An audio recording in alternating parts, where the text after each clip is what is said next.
Dans le cadre des textes favoris des invités de l'Institut d'études anciennes et médiévales, voici Jean Wirth de l'Université de Genève. Pour le grand traité de liturgie, à partir de la fin du XIIIe siècle et pour plusieurs siècles, est celui de Guillaume Durand, le Rationale Divinorum Officiorum, et il fait complètement autorité. Au chapitre 3 du premier livre, il fait une énumération des thèmes iconographiques de l'art chrétien. Et cette énumération se termine au chapitre 22 par la phrase suivante. Sed et diverse historietam novi quam veteris testamenti pro voluntate pictorum depinguntur, nam pictoribus atque poetis, quelibet audendi semper fuit equa potestas. Ce que je traduis, mais on peint aussi diverses histoires, tant du Nouveau que de l'Ancien Testament, au gré des peintres, car les peintres et les poètes ont toujours eu un égal pouvoir de tout oser. C'est à peu près là l'exact contraire de ce qu'on raconte sur l'art médiéval, sur l'image médiévale, depuis Émile Malle, depuis plus d'un siècle. Les artistes seraient les exécutants fidèles de la pensée des théologiens et n'auraient en somme aucune initiative. À ma connaissance, deux historiens ont saisi l'importance de ce texte. D'abord, Rudolf Berliner, qui écrit en 1945 un article intitulé The Freedom of Medieval Art, et mon maître André Chastel, qui écrit en 1977 le Dictum Horatii quidlibet audendi potestas et les artistes, 13e, 16e siècle. En effet, on appelle cette formule Pictoribus atque poetis quidlibet audendi potestas, semper fuit equa potestas, le Dictum Horatii. Alors, de quoi s'agit-il? Il vient du début de l'art poétique d'Horace. Je vous le lis plus intégralement. Supposez qu'un peintre ait l'idée d'ajuster à une tête d'homme un cou de cheval et de recouvrir ensuite de plumes multicolores le reste du corps, composé d'éléments hétérogènes, si bien qu'un beau buste de femme se terminerait en une laide queue de poisson. À ce spectacle, pourriez-vous, mes amis, ne pas éclater de rire?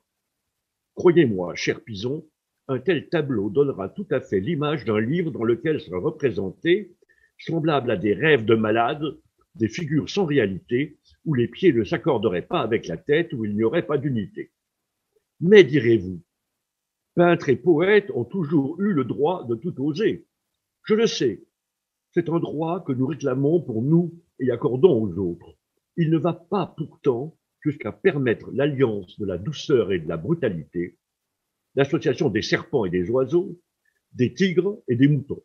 C'est intéressant. Guillaume Durand cite l'art poétique d'Horace, mais tronque sa citation en enlevant toutes les restrictions qui sont en fait la pensée d'Horace. D'autant que ce n'est pas Horace qui parle de la liberté des peintres et des poètes, c'est son interlocuteur à qui il répond qu'il faut la limiter. Donc ce texte est d'autant plus curieux. Alors, Chastel a montré de son côté que les restrictions qu'avait oubliées Guillaume Durand reviennent, mais reviennent à la Renaissance. C'est-à-dire à peu près le contraire exact de notre vision ordinaire de l'art médiéval et de l'art de la Renaissance. Alors, il y a aussi au Moyen-Âge des gens qui se plaignent. Le premier est évidemment Saint Bernard, au XIIe siècle. Du reste, que vient faire dans les cloîtres face aux frères qui lisent cette ridicule monstruosité, cette étonnante beauté difforme et cette belle difformité? Que viennent faire ces singes immondes, ces lions cruels, ces centaures monstrueux, ces êtres moitié hommes, ces figures des tigres tachetés, ces chevaliers au combat, ces chasseurs selon du corps?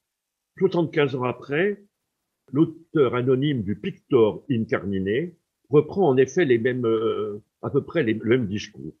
Pourquoi résumer beaucoup de choses en peu de mots? Est-il décent, dit-il, est-il fructueux de chercher du regard autour de l'autel de Dieu Des aigles à 2 têtes, 4 lions possédant une seule tête, des sagittaires, des acéphales qui grognent, la chimère logique telle qu'on l'imagine, le renard de la fable et des combats de coqs, des singes flûtistes et l'âne à la lyre de Boès.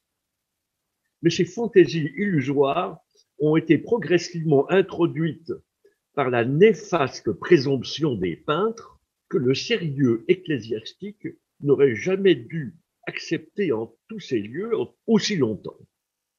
Or, ils ont bien accepté ce qu'ils ne cessent de tolérer avec une endurance répréhensible. Eh bien, leur protestation était vaine. L'une des figures qui choque tellement Horace, vous l'avez reconnu, un beau buste de femme se terminerait en une laide queue de poisson. Or, ça existe dans l'art antique, c'est la tritone, le triton ou le tritone, existe dans l'art antique. Mais c'est dans l'art médiéval que ce motif est le plus récurrent depuis le XIe siècle, et de manière constante, alors que le motif n'a aucune référence littéraire. Ce que j'en déduis, c'est qu'il s'agit d'un pied de nez à Horace et d'une affirmation de la liberté de l'artiste.